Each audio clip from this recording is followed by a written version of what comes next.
रमेश जी के अकेलेपन के दुख ने अब बचपना का रूप लेना शुरू कर दिया था। 5 साल पहले रिटायर होने से पहले उन्होंने बहुत कुछ प्लान करके रखा था, लेकिन उनकी पत्नी सीमा जी पहले ही अपने आगे के प्रवास के लिए निकल गई थी। वह प्रवास जो मौत के बाद शुरू होता है।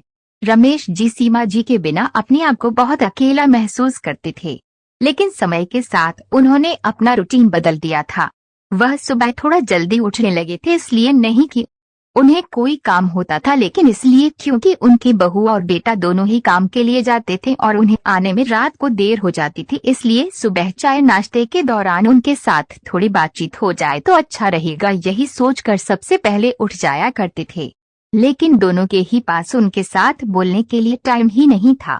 नहीं नहीं, आप कोई गलतफहमी मत पाल लीजिएगा। ऐसा नहीं था कि वह रमेश जी के साथ अच्छा बर्ताव नहीं करते थे या किसी सीरियल में जैसे दिखाते हैं वैसा बर्ताव करते थे। उन्हें अपनी बहू और बेटे से कोई शिकायत नहीं थी। दोनों ही अपने पिता और ससुर से जैसे बर्ताव करना चाहिए वैसा ही करते थे। लेकिन एक बार रमेश जी कुछ ज्यादा ही जल्दी जाग गए और उन्हें चाय पीने की तलब लगी। उन्होंने किचन में जाकर चाय बनानी चाहिए, लेकिन चाय उबल कर गिर गई और पूरा किचन का प्लेटफॉर्म खराब हो गया। बहू ने ससुर को तो कुछ नहीं कहा, लेकिन उसे गुस्सा जरूर आया था और ये उसकी बॉडी लैंग्वेज से साफ दिखाई पड़ता था। उस दिन तुरंत बेटे ने उनसे कहा कि बाबूजी, हमारा पूरा काम खत्म होने के बाद मैं आपके लिए चाय लेकर आया करूंगा आपके रूम में। एक बार उन्होंने अपने पोते को बस यूं ही कहा था, चलो आज मैं तुम्हें स्कूल तक छोड़ देता हूँ, तो वह कहता है कि दादाजी आपको आने की जरूरत नहीं है, मैं अब बड़ा हो गया हूँ। अगर आप मेरे साथ आएंगे तो बाकी बच्चे मेरा मजाक उड़ाएंगे और मुझसे कहेंगे कि अकेले आने में डर लगता है, इसलिए दादाजी को साथ में लेकर आता है। उस दिन से रमेश जी चाहे सुबह कितनी ही जल्दी उठ जाए, वे अपने रूम में ही रहते थे। हॉल में क्या चल रहा है उसका अंदाजा लेने के बाद ही बाहर आते थे। उन्हें पता चल गया था कि वे उनके जीवन का हिस्सा जरूर थे, लेकिन ऐसा हिस्सा जिसे ये लोग अनदेखा करना चाह रहे थे। अब उन्होंने अपना वक्त बिताने के लिए शाम को सैर सपाटे पर निकलना शुरू कर दिया था। उनका रास्ता तय था। वह अपने घर से निकलकर बाजार के 2-3 शोरूम के पास से हर दिन गुजरते थे।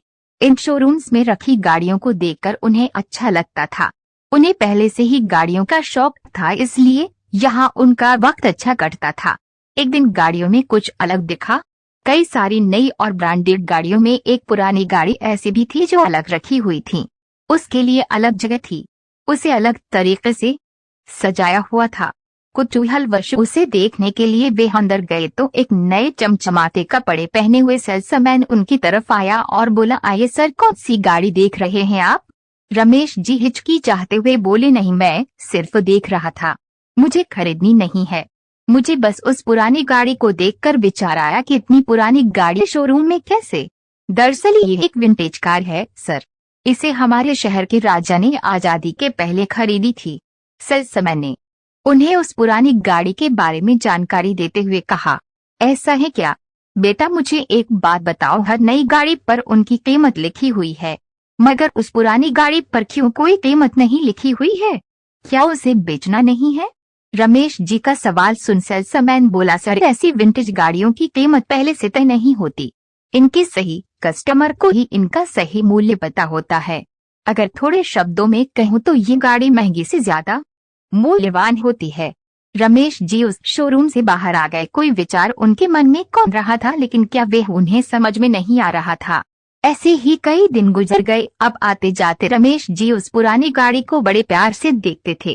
कुछ दिनों के बाद उन्होंने देखा कि उनकी बहू, बेटा और पोता सभी ने छुट्टी ले रखी थी। वह सोच में पड़ गए कि उस दिन ऐसा क्या खास था जो सब घर पर थे।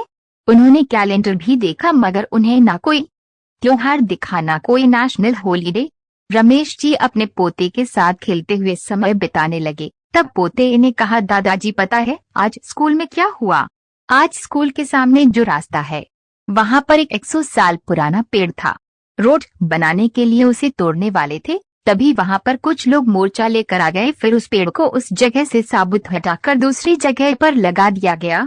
हमारी टीचर ने हमें समझाया कि चाहे वह पेड़ पुराना था, लेकिन वह हमें 24 घंटे ऑक्सीजन देता था। रमेश जी को वही अनजाना सा विचार और फीलिंग आई जो उस विंटेज कार को देखकर आई थी।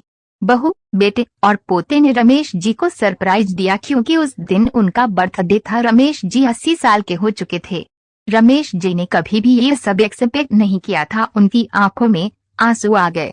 बहू ने उस दिन उनकी पसंद का खाना बनाया था और बड़े प्यार से उन्हें परोस रही थी।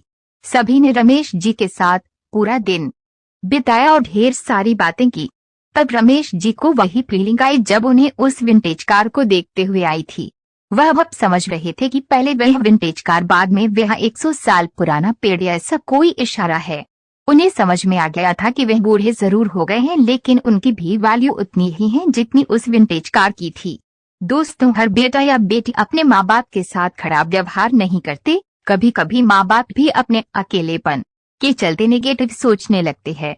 इस कहानी को उन सभी माँ बाप और बेटा बेटियों के साथ शेयर कीजिए जो एक दूसरे को तो बेहद प्यार करते हैं, लेकिन कुछ परिस्थितियां और गलतफहमियों की वजह से एक दूसरे से